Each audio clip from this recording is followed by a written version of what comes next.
दोस्तों, क्या हुआ जब एक लड़की की शादी एक बंदर से हो गई। यह एक सच्ची कहानी है जो शायद आपने पहले कभी नहीं सुना होगी। इस शादी के बाद उस बंदर ने उस लड़की के साथ क्या किया, आगे हम आपको बताएंगे, तो वीडियो को जरूर देखें।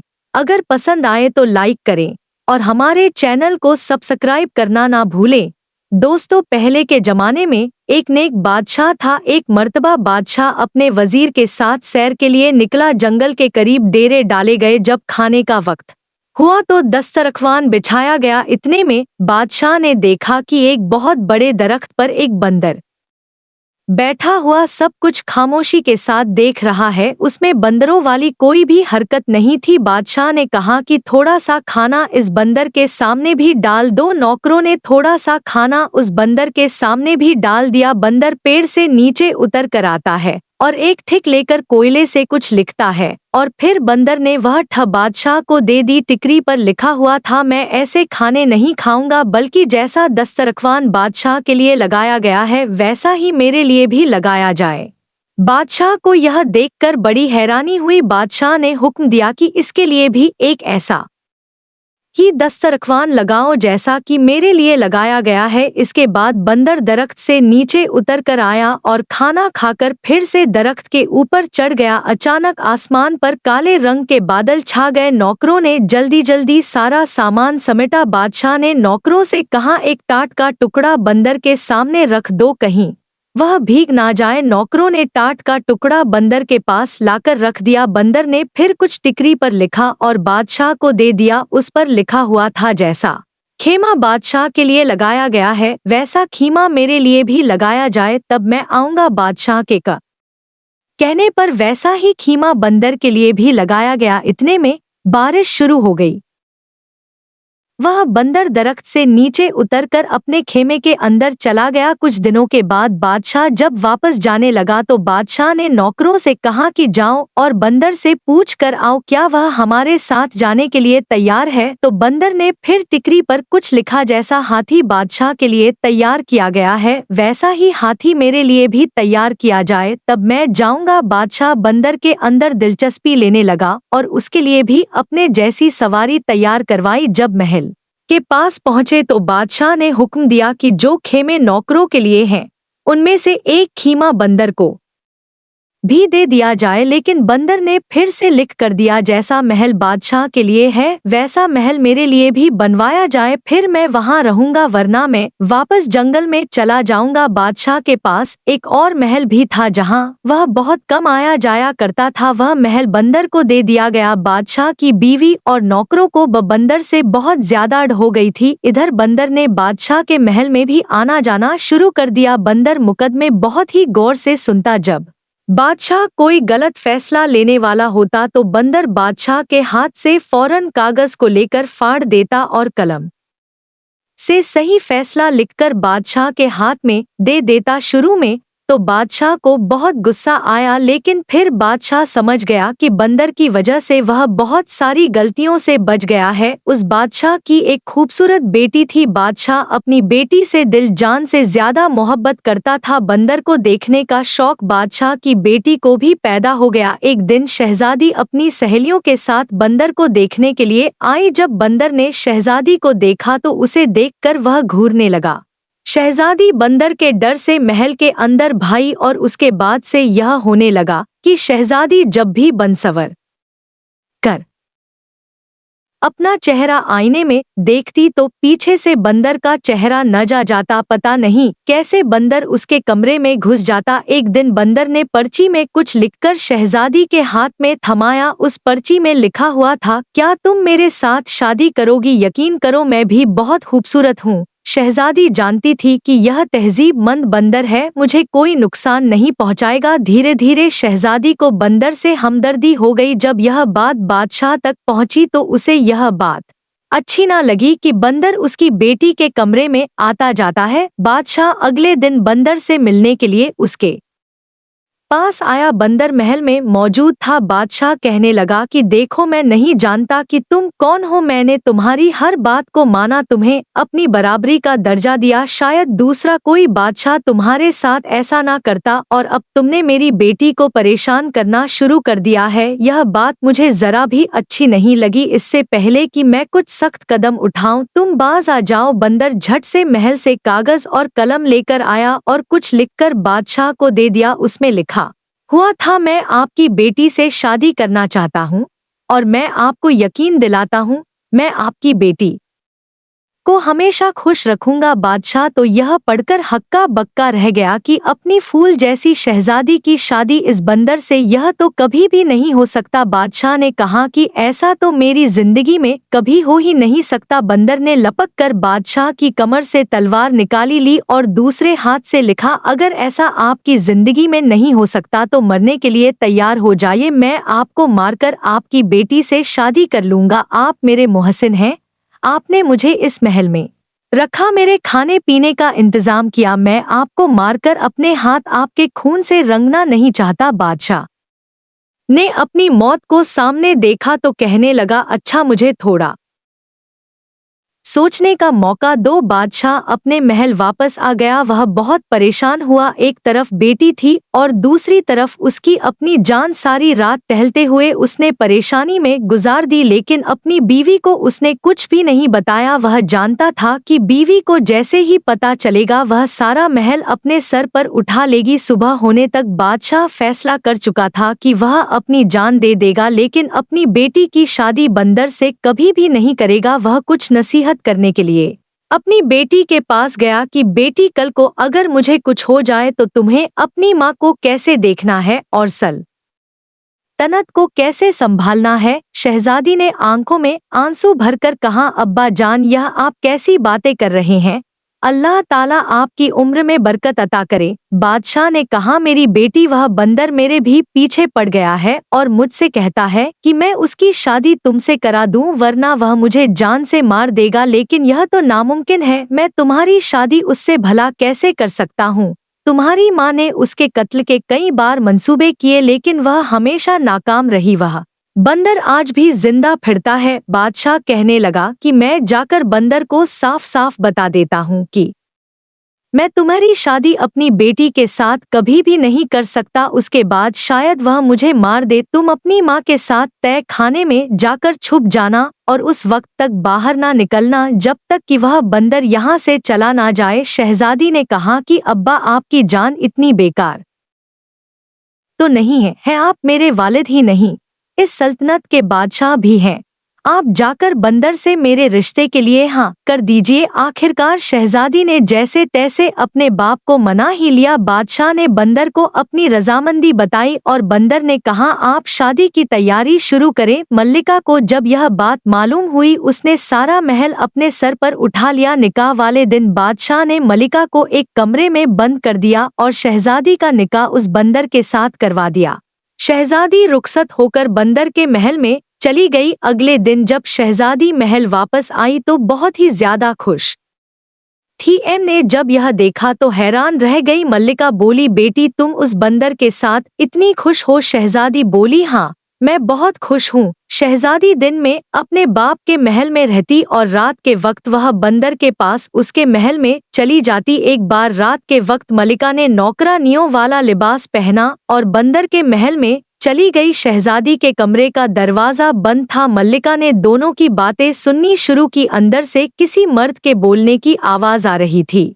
मल्लिका ने ताले के सुराख से अंदर झांका तो देखा कि शहजादी एक बहुत ही खूबसूरत नौजवान के साथ बैठी हुई है। वह शहजादी के साथ हंस हंस कर बातें कर रहा है। यह देखकर मल्लिका हैरान रह गई और सोचने लगी, अच्छा तो यह बात है, तभी तो मैं कहूँ कि मेरी बेटी भला इस बंदर के साथ इतना ज्यादा खुश कैसे रह सकती है। अब मल्लिका वहां से पलट कर जाने लगी। उसको एक एक तरफ बंदर की खाल पड़ी हुई नजर आई। मल्लिका सोचने लगी, इतनी मोटी खाल बंदरों वाली यह अपने ऊपर पहनकर भला क्यों रखता है और बंदर बना क्यों फिरता है? अगर मैं इस खाल को जला दूं तो फिर यह कभी भी बंदर नहीं बनेगा। यह सोचकर वह बंदर की खाल उठाकर अपने महल में ले आती है और उस खाल को आग लगा देती है। इधर मल्लिका ने बंदर की खाल को आग लगाई, उधर शहजादे को जलन महसूस होने लगी। शहजादा बचाओ बचाओ करके गायब हो गया। हैरान कून शहजादी अपने वालिद के महल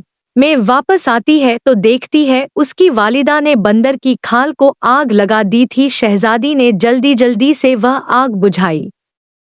शहजादी को पता चल गया कि उसकी माँ का यह कारनामा है। वह रो रो कर कहने लगी, हाय अम्मा जान, आपने मेरा सुहाग उजाड़ दिया। आखिर आपकी क्या दुश्मनी थी मुझसे? उसकी माँ ने कहा, बेटी मुझे क्या पता था, मैंने तो सोचा कि मैं वह बंदरों वाली खाल अगर जला दूंगी तो वह बिल्कुल नौजवानों की तरह मेरा जमाई राजा बना रहेगा। शहजादी ने कहा कि अम्मी जान, मैंने आपको कहा था ना कि मुझे मेरे हाल पर छोड़ दीजिए। अब आपको ठंडक पड़ गई। माँ शहजादी की तमाम बातों को सुनकर परेशान थी। जब बादशाह को पता चला तो बादशाह ने नौकरों को भेजा, लेकिन कहीं से भी बंदर की कोई खबर ना मिली। अब शहजादी ने जोगन वाले कपड़े पहन लिए और शहजादे की तलाश में निकल गई। जंगल जंगल सेहरा सेहरा वो भटकती फिरती, उसके पाँव में छाले पड़ गए। शहजादी का रंग रूप पूरी तरह से बदल गया। एक रात शहजादी उसी जंगल में एक पेड़ के नीचे बैठी हुई थी।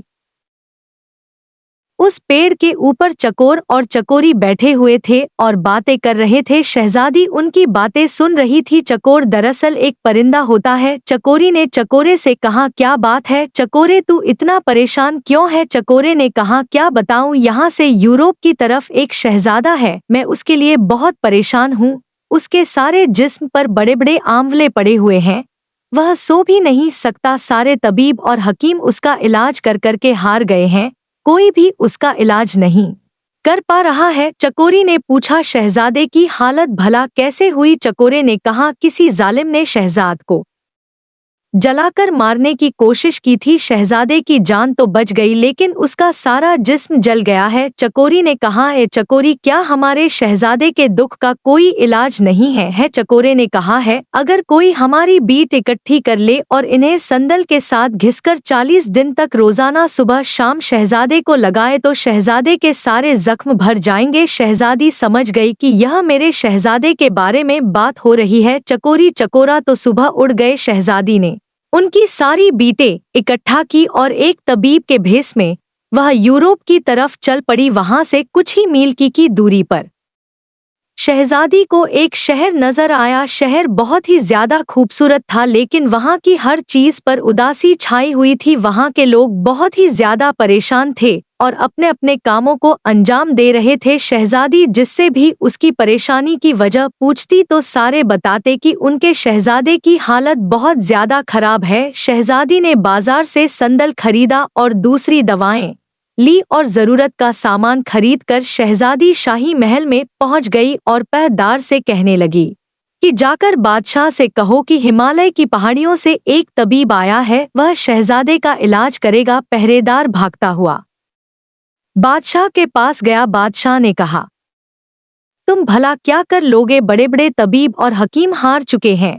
शहजादी बोली, अगर 40 दिन में शहजादा ठीक ना हुआ तो जो चोर की सजा है वही मेरी सजा। यह सुनकर बादशाह ने खुशी से हाँ कर दिया और शहजादी ने कहा कि मुझे शहजादे के साथ वाला कमरा चाहिए ताकि मैं दिन रात शहजादे की देखभाल कर सकूं। बादशाह के हुक्म पर शहजादी को शहजादे के साथ वाला कमरा दे दिया गया। शहजादी ने इलाज शुरू कर दिया और महीने भर ही में शहजादा पूरी तरह से ठीक हो गया, लेकिन जख्म अभी थोड़े थोड़े कच्चे थे। जैसे ही चकोरी और चकोरा ने 40 दिन की बात की थी, इसी तरह शहजादी शहजादे की खिदमत करती रही और बादशाह ने उसे बहुत भारी इनामा देने की तैयारी कर रखी थी और शहजादा उस तबीब का दिल से शुक्रगुजार था। लेकिन हुआ यह कि 40वें दिन शहजादी ने शहजादे के जिस्म पर वह लेप किया और वहां से निकल गई और अपने महल की तरफ लौट आई। शहजादी ने वहां से आने से पहले शहजादे की अंगूठी जरूर उससे मांग ली थी और शहजादे की अंगूठी अपने साथ लेकर वह अपने वालिद के महल पर वापस आ गई। इधर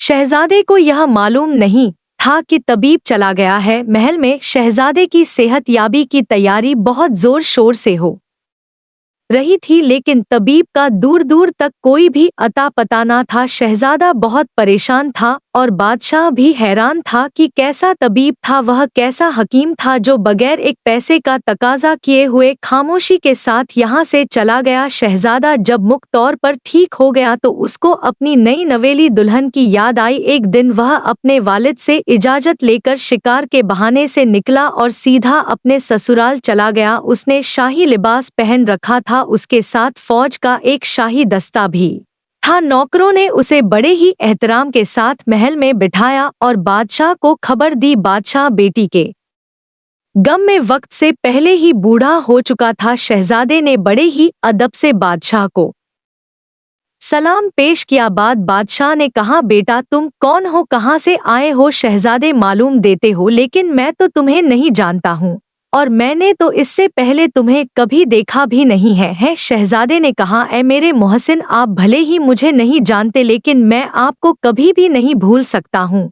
मैं तो आपको बहुत अच्छी तरह से जानता हूँ। दरअसल मैं वही बंदर हूँ जिसको आपने अपनी बराबरी का दर्जा दिया था, अपने महल में रखा, खिलाया पिलाया और अपनी बेटी के साथ मेरी शादी कर दी थी। बादशाह ने खुशी से और हैरत से पूछा कि बेटा यह कैसे मुमकिन है?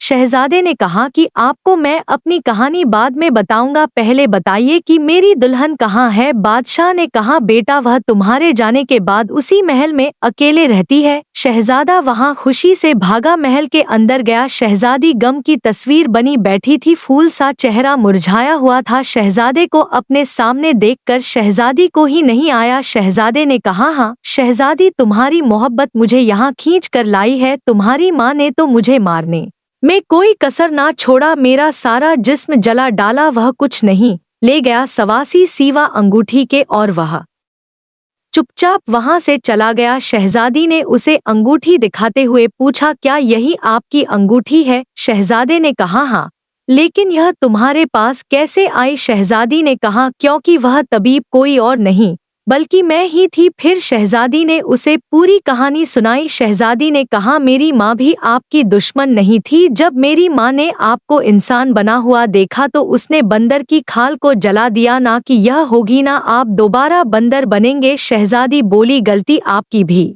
है कि आपने मुझे कभी भी बंदर बनने की वजह बताई ही नहीं, वरना मैं उस खाल को अपनी जान से ज्यादा हिफाजत के साथ रखती। शहजादे ने कहा, दरअसल मुझे यह सारी बातें बताने का कभी मौका ही नहीं मिला। तकरीबन 1 साल पहले की बात है, मैं शिकार करने के लिए निकला और मेरे साथ नौकर भी थे। जंगल में मुझे एक हिरण नजर आया, मैंने उस पर तीर चलाया, वह हिरण मेरी आंखों से ओझल हो गया। मैं उस हिरण की तलाश में निकला, मैं इतना आगे निकल गया कि मेरे साथ जो लोग थे वह सब के सब पीछे रह गए। मैं अपने साथियों से बिछड़ चुका था। मैंने देखा कि सहरा के पास एक बुजुर्ग बैठे हुए थे, उनके करीब एक 12 साल का बच्चा भी बैठा हुआ था। वो बुजुर्ग रो रहे थे, उस बच्चे की टांग से खून बह रहा था। वो बुजुर्ग रो रो कर उस शख्स को बद्दुआ देते जा रहे थे जिसने उस बच्चे की टांग पर तीर मारा था। मुझे देखकर बुजुर्ग ने गुस्से से कहा, तुम इंसान हो या बंदर हो, तमीज तो तुम्हें छूकर भी नहीं गुजरी है। बस यह उनके कहने की देर थी, मैं फौरन इंसान से बंदर की शक्ल में तब्दील हो गया। अब जंगल जंगल भटकता फिरे, तुझे कहीं भी ठिकाना नहीं मिलेगा। उनकी बद्दुआ से और अपनी हालत से मैं इतना परेशान हुआ, मैंने उनके पांव पकड़ लिए, रो रो कर उनसे माफी मांगने लगा। मेरी उस हालत को देखकर उस बच्चे को मुझ पर तरस आ गया। उसने अपने दादा से कहा कि दादा जान, जब इंसान अपनी गलती को मान ले तो उसे माफ कर देना चाहिए, हमें चाहिए कि हम इसे माफ कर दे। लड़के ने जब बहुत ज्यादा इसरार किया तो बुजुर्ग ने कहा कि देख, इससे सीख, तूने इसके साथ क्या किया और यह तेरी भलाई मांग रहा है। खैर, मैं अपनी बद्दुआ तो वापस नहीं ले सकता लेकिन इसे कम कर सकता हूँ। साथ भर तू बंदर ही रहेगा, जब कोई लड़की तुझसे हमदर्दी करते हुए शादी के लिए तैयार हो जाएगी तब तू अपनी असली हालत में वापस लौट आएगा। अगर 1 साल से पहले तेरी शादी हो गई, सिर्फ अपनी बीवी के सामने ही तू इंसान की शक्ल में आ सकेगा। मजबूर होकर मैं वहां से आ गया। मैं वापस अपने महल भी नहीं जा सकता था और मेरा कोई और ठिकाना भी नहीं था। 6 महीनों तक मैं जंगल में